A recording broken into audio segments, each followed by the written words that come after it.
Morning student. आज हम online class में आप लोगों का हार्दिक स्वागत करता हूँ।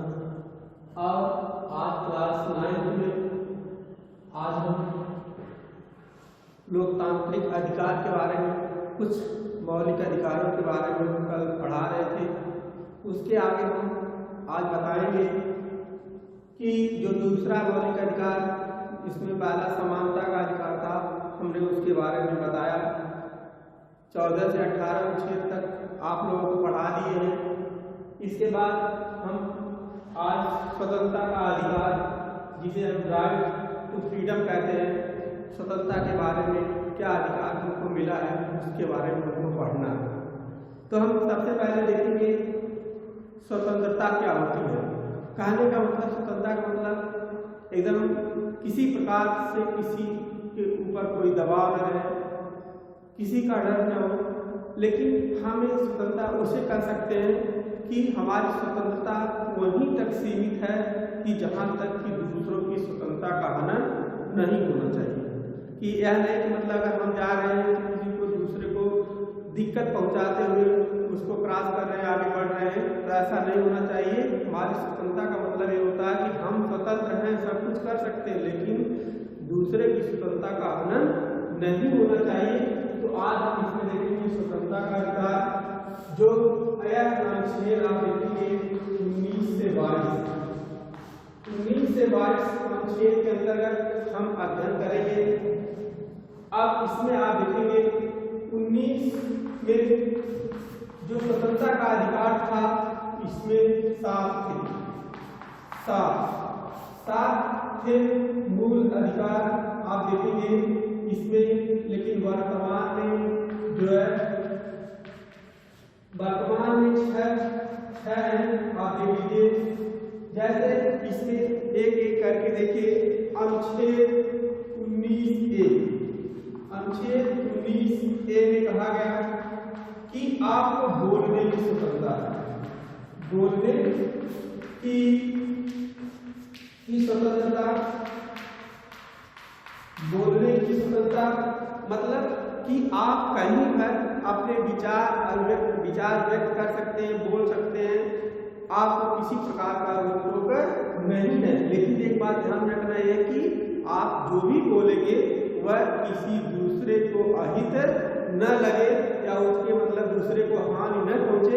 ऐसे शब्दों को आप बोल सकते हैं जो लोकप्रिय हो, अपने लिए अच्छे हो और दूसरे को कष्टदायक न हो।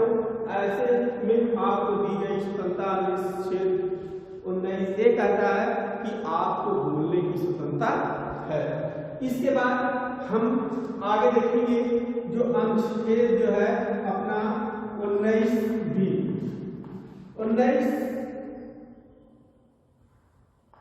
19 में आप देखेंगे A हो गया, B देखेंगे। 19B कहता है कि आप देखेंगे कि आप बिना हथियार लिए हुए, मतलब शांतिपूर्वक आप कर सकते हैं, शांतिपूर्वक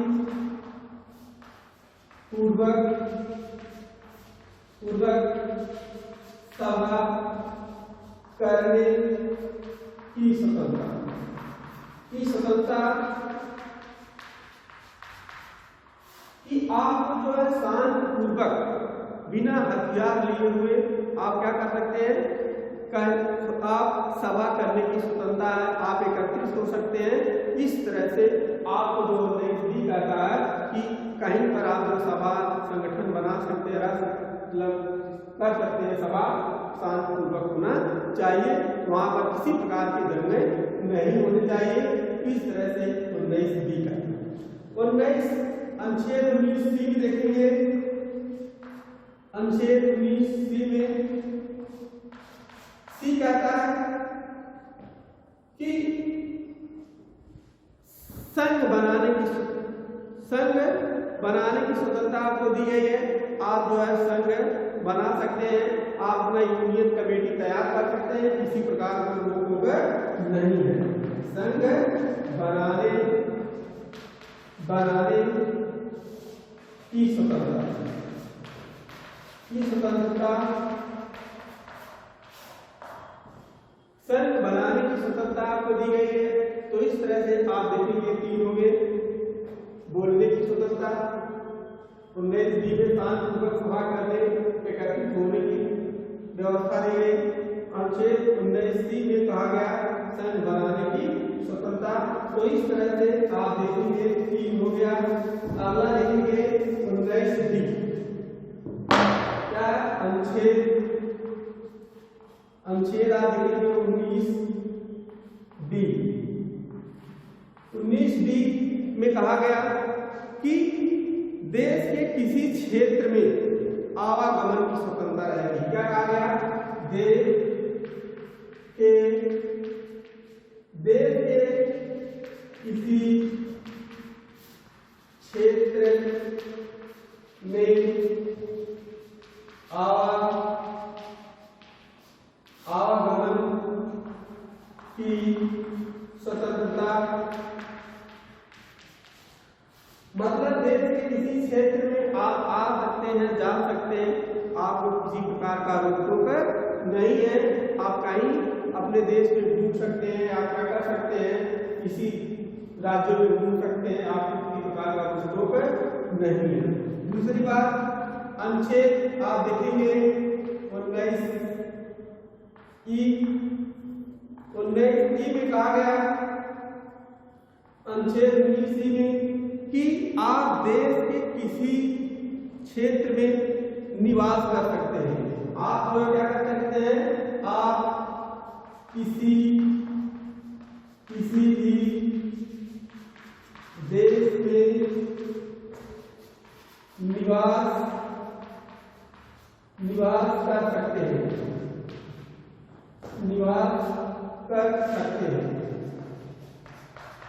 निवास कर सकते हैं, मतलब आप किसी भी देश में निवास कर सकते हैं।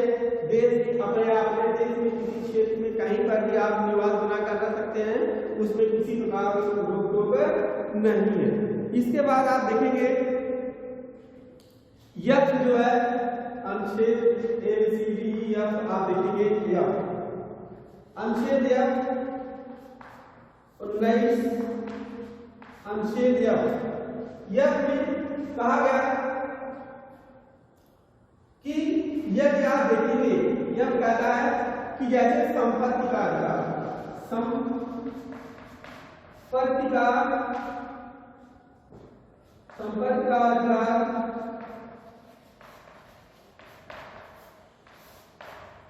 जो है राइट टू प्रॉपर्टी होता है, संपत्ति का अधिकार आप देखेंगे, इसको जो है अब जो है 1978 में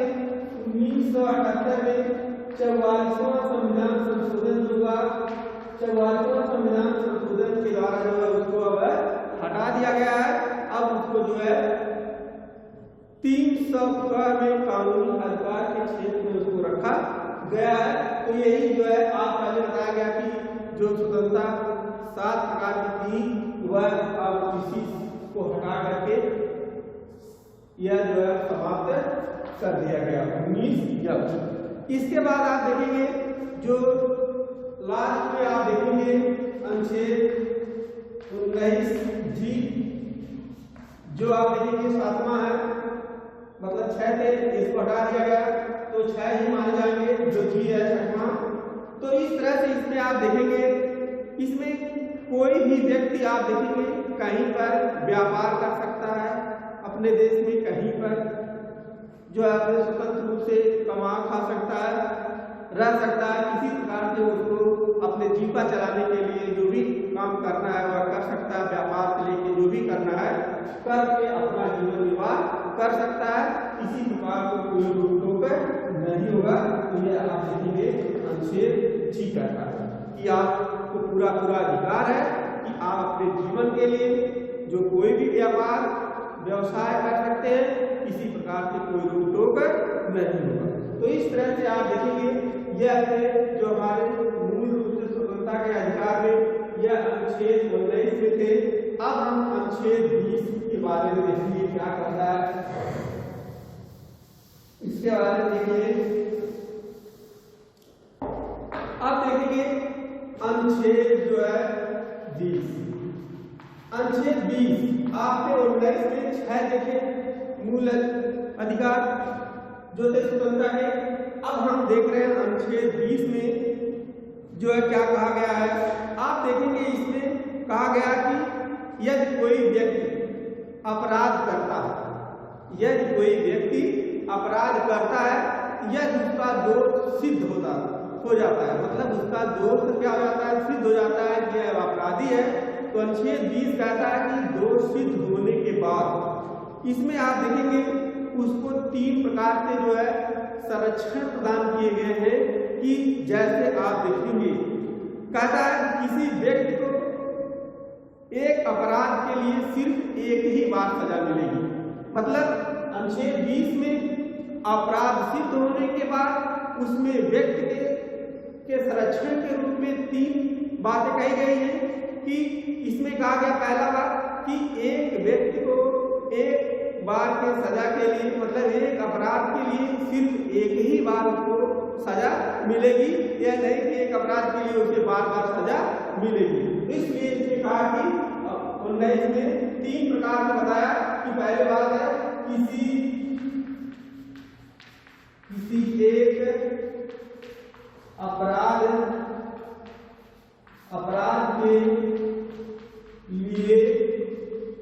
अपराध के लिए सिर्फ जो है एक बार सजा मिलेगी, एक बार सजा मिलेगी।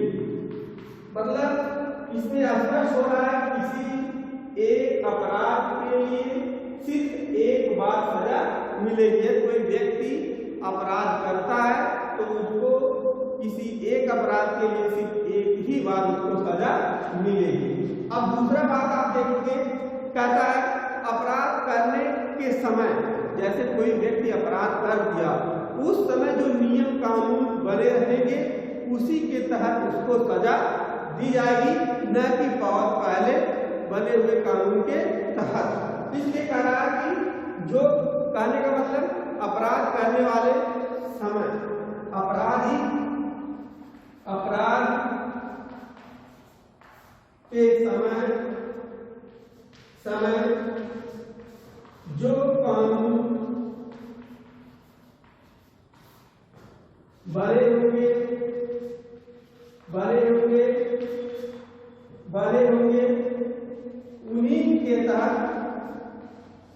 बने होंगे उन्हीं के तहत सजा मिलेगी। मतलब अपराध के समय जो कानून बने होंगे उन्हीं के समय जो है उसी के तहत जो है उन्हीं के तहत सजा मिलेगी। मतलब यह है कि बहुत पहले के कानून अगर हैं तो उसको लागू करके उसको सजा दी जाएगी, या बाद में ऐसे कोई कानून बन गए हो तो उसके आधार पर उसको सजा मिले, ऐसी कोई बात नहीं है। उस हिसाब से जो अपराध करने के समय जो कानून नियम बने होंगे उसी के तहत उसको सजा मिलेगी। तीसरी पॉइंट आप देखेंगे, तीसरा पॉइंट कहता है इसमें 20 में कहता है कि किसी भी व्यक्ति को स्वयं के विरुद्ध न्यायालय में गवाही देने के लिए बाध्य नहीं किया जाएगा।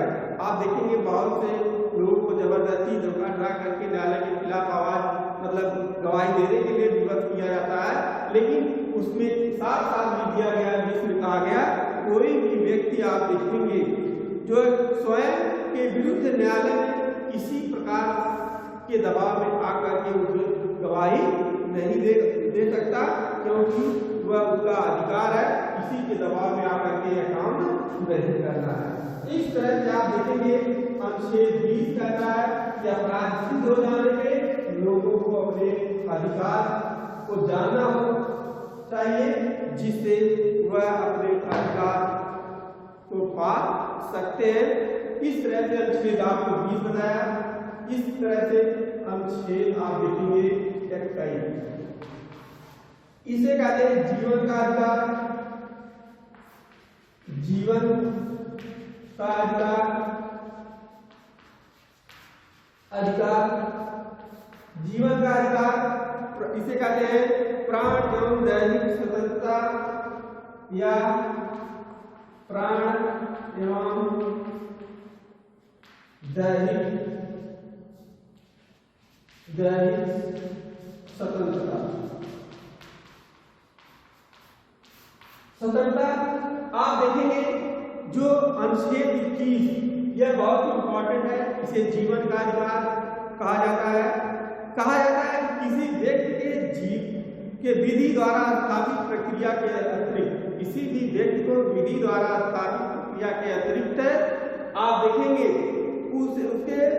उसके जीवन और व्यक्तिगत स्वतंत्रता को जो है अधिकार को छीना नहीं जा सकता।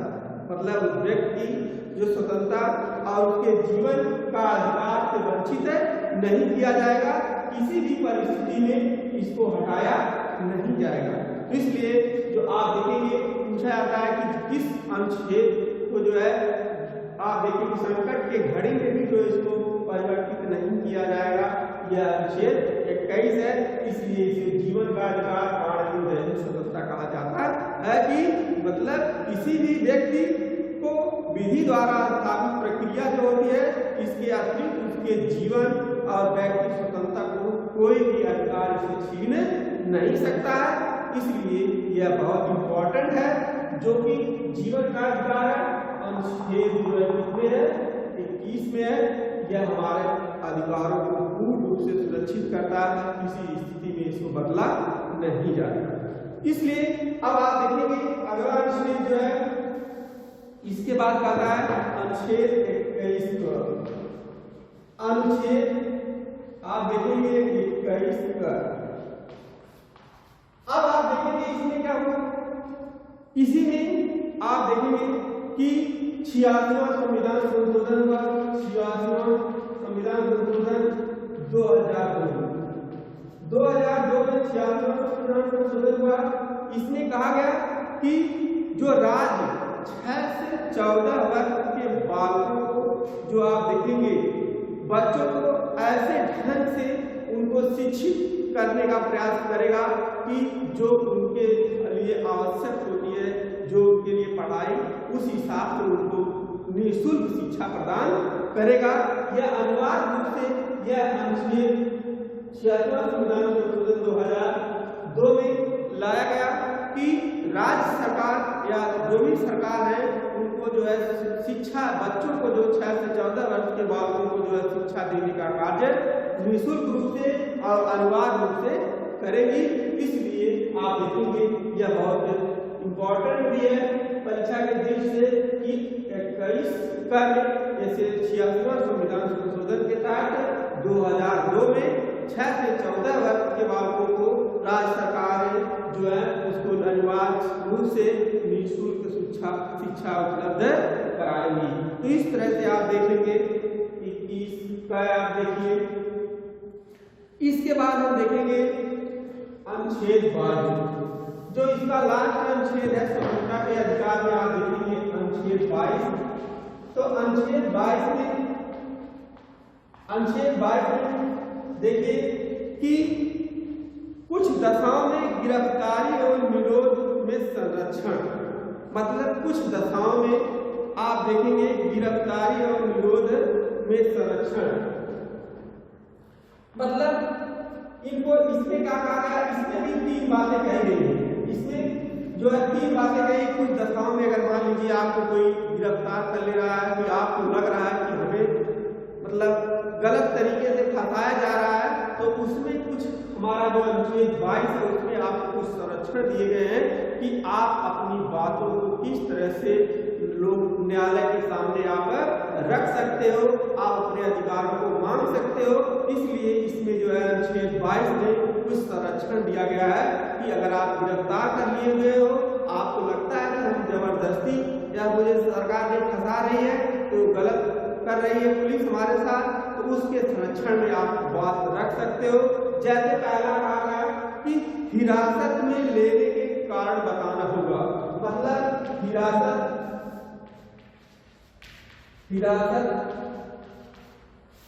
में लेने का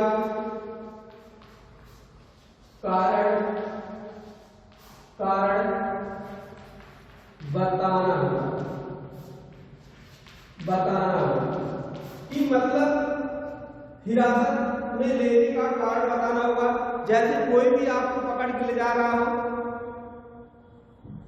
जो मान लीजिए पुलिस आपको पकड़ के ले जा रही हो, तो आपको उससे जानने का हक होगा कि आप मुझे किस कारण मुझे गिरफ्तार कर रहे हो। तो यह अनुच्छेद हमारा जो है 20 जो कहता है 22 कहता है 20 नहीं तो 22 कहता है कि यदि आपको गिरफ्तार किया गया है तो आप जो गिरफ्तार किए हैं उनसे आप पूछ सकते हो कि हिरासत में लेने का कारण आपको बताना होगा कि किस कारण से हमें आप जो है गिरफ्तार किए हैं। इसके बाद आप देखेंगे दूसरा पॉइंट कि जिस व्यक्ति को गिरफ्तार किया गया उसको 24 घंटे के अंदर आने जाने के समय के छोड़ करके बाकी उसको 24 घंटे के अंदर आप देखेंगे उसे दंडाधिकारी के समक्ष पेश करना होगा कि यदि वह बंदी बना गया है, गिरफ्तार कर लिया गया है, उसको वह अपने पास नहीं रख सकता है ज्यादा दिनों तक। उसको कोर्ट में न्यायालय के समक्ष दंडाधिकारी के समक्ष उसे 24 घंटे के अंदर उसके प्रस्तुत करना होगा। यह हमारा कहता है। तीसरा पॉइंट आप इसमें देखेंगे 22 अनुच्छेद 22 और कहता है कि अब उसे अपने पसंद के वकील सलाह लेने का भी अधिकार होगा। जैसे मान लीजिए कोई पकड़ के ले गया, न्यायालय में मामला दर्ज है, तो हमें किसी वकील की जरूरत पड़ेगी और वह आसानी से वह व्यक्ति जो वकील से परामर्श लेकर के सलाह लेकर के अपने गिरफ्तार हुए व्यक्ति जो छुटकारा पाने के लिए उसे जो है सिफारिश कर सकता है। यह हमारा तीसरा पॉइंट रहता है। यदि आपको गिरफ्तार कर लिया गया है उसको छुड़ाने के लिए आप वकील की सलाह ले सकते हैं। इस तरह से आपने देखा अनुच्छेद 22 में कहा गया कि हिरासत में लिए जाने का कारण आपको जानना होगा। जो ले जा रहा होगा, पुलिस पकड़ के ले जाती है, उसको बताना होगा कि इस कारण से आप उसे ले जा रहे हो। फिर 24 घंटे के अंतर्गत उसको दंडाधिकारी के समक्ष प्रस्तुत करना होगा और जो गिरफ्तार हुआ व्यक्ति जो है उसको ये अधिकार है कि उसको कारण जानने का और उसको छुटकारा पाने के लिए वकील की सलाह ले सकता है। तो इस तरह से आप देखेंगे यह अनुच्छेद 22 में 22 था, इसको आप पढ़ें इस तरह से। अब हम अगला देखेंगे, इसमें जो है यह 22 हो गया। अब हम देखेंगे तीसरा जो है मौलिक अधिकार हमारा है शोषण के विरुद्ध अधिकार। इसमें शोषण के विरुद्ध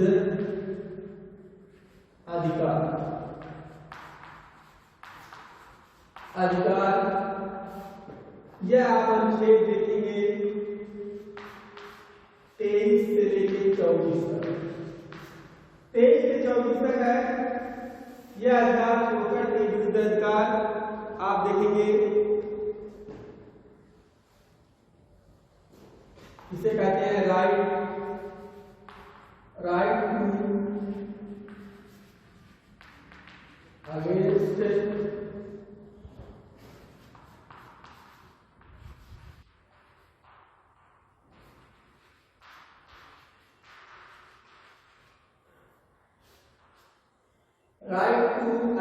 एक्सप्लॉइटेशन।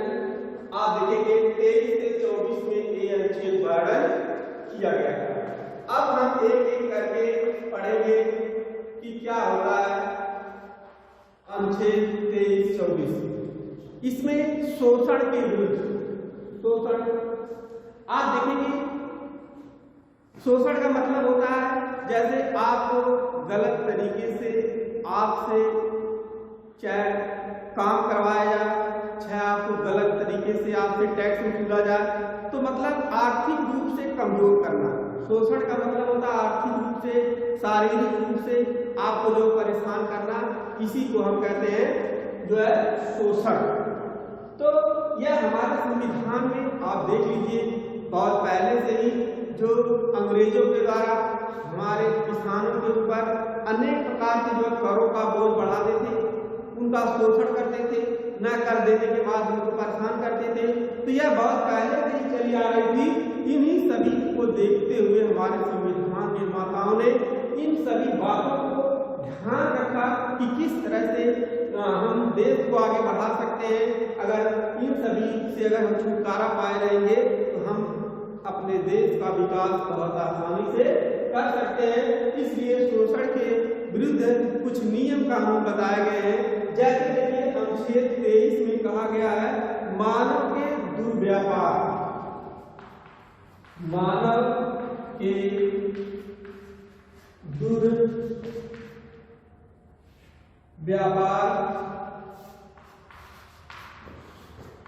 बलात्कार, श्रम, आप देखेंगे क्या है बलात्कार, श्रम का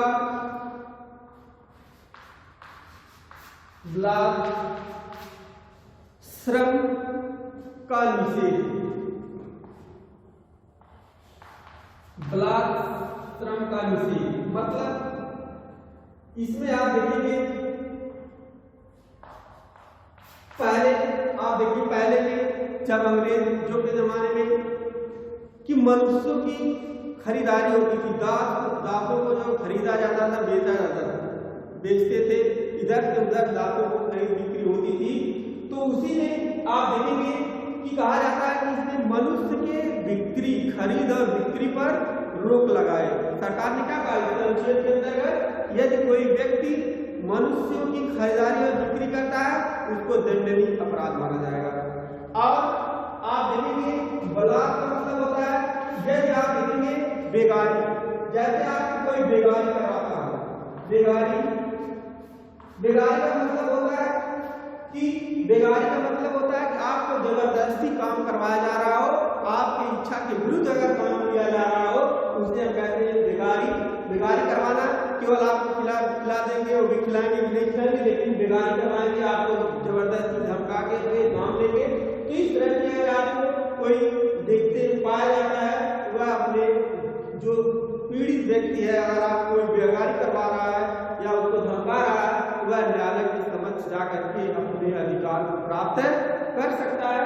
इसलिए मानव दुर्व्यापार जो है, अगर आप देखेंगे अगर किसी कोई मनुष्य खरीदी बिक्री अगर आज भी कर रहा है तो वह उसके खिलाफ जो है दंडनीय अपराध माना जाएगा। यह हमारे जो 23 अनुच्छेद है मानव के दुर्व्यापार, खरीद बिक्री पर और बेगारी पर जो है श्रमिक जबरदस्ती श्रमिकों का शोषण पर जो है रोक लगाता है और लोगों के अधिकारों को सुरक्षा प्रदान करता है। तो इस तरह से हमारे अधिकार जो है देखिए कितने इम्पोर्टेंट है कि हम केवल अगर जानते रहें तो हम अपने अधिकारों को बहुत ही आसानी से प्राप्त कर सकते हैं। इसलिए हमको इन सभी को अनुच्छेदों को जानना बहुत जरूरी है। तो शोषण के विरुद्ध अधिकार में आपने 23 में पढ़ा, अब आप देखेंगे अनुच्छेद 24। अनुच्छेद 24 में आप देखेंगे कहा गया है बालकों के नियोजन का प्रतिषेध। इसमें बालकों के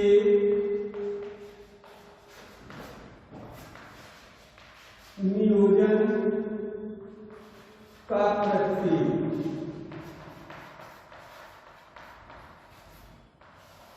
इसमें अनुच्छेद 24 कहता है कि आप देख लीजिए कि 14 वर्ष से कम आय के बालकों को जोखिम भरे कामों में या बड़े बड़े फैक्ट्रियों में अगर काम पे लगाया जा रहा है तो इसको जो है आप देखेंगे अब कानूनी जुर्म माना जाएगा या उसके खिलाफ जो विद्रोह या मतलब कानून में कार्रवाई की जा सकती है। अब ऐसा क्यों कहा गया कि 14 वर्ष के बालकों को 14 वर्ष के बालकों को जोखिम भरे खानों, कारखानों, फैक्ट्रियों में जो है इसको निषेध कर दिया गया कि कोई इससे काम करवा नहीं सकता। कोई भी फैक्ट्री मालिक हो जो 14 वर्ष के बालक है उससे काम नहीं करवा सकता, क्योंकि यह हमारे संविधान में लिख दिया गया है कि यह अगर व्यक्तियों छोटे बच्चों को काम पे लगाया जाएगा उसके खिलाफ कानूनी कार्रवाई की जाएगी। जोखिम भरे कानून में 14 वर्ष के बालकों से कम आयु के बालकों को काम पे नहीं लगाना होगा। इसका देखते हैं भरपूर जो है लोग इसका पालन करते हैं, जिसके कारण से हमारे बच्चों के जीवन को सुरक्षा प्रदान की गई है। इसलिए क्यों की गई है आप बताइए।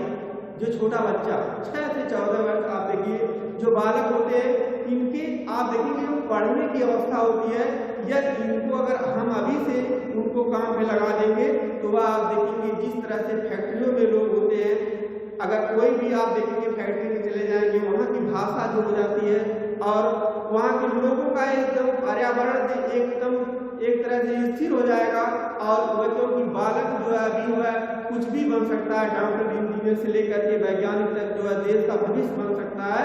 इस कारण से उसको भविष्य को अंधकार में न पड़े, इस कारण से यह लाया गया कि इन बच्चों के साथ ऐसा कोई व्यवहार न करे और उसको निःशुल्क आप देखेंगे इसलिए शिक्षा भी दी जाती है कि बालकों को, जिससे कि सरकार भी इसका सपोर्ट करती है।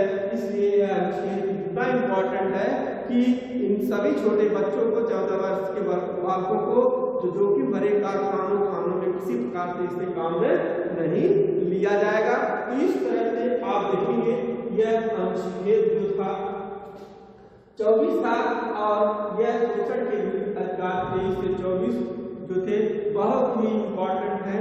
ये इन अधिकारों को हमको जानना चाहिए। तो ठीक है, फिर अगले धार्मिक स्वतंत्रता का अधिकार हम अगले वीडियो में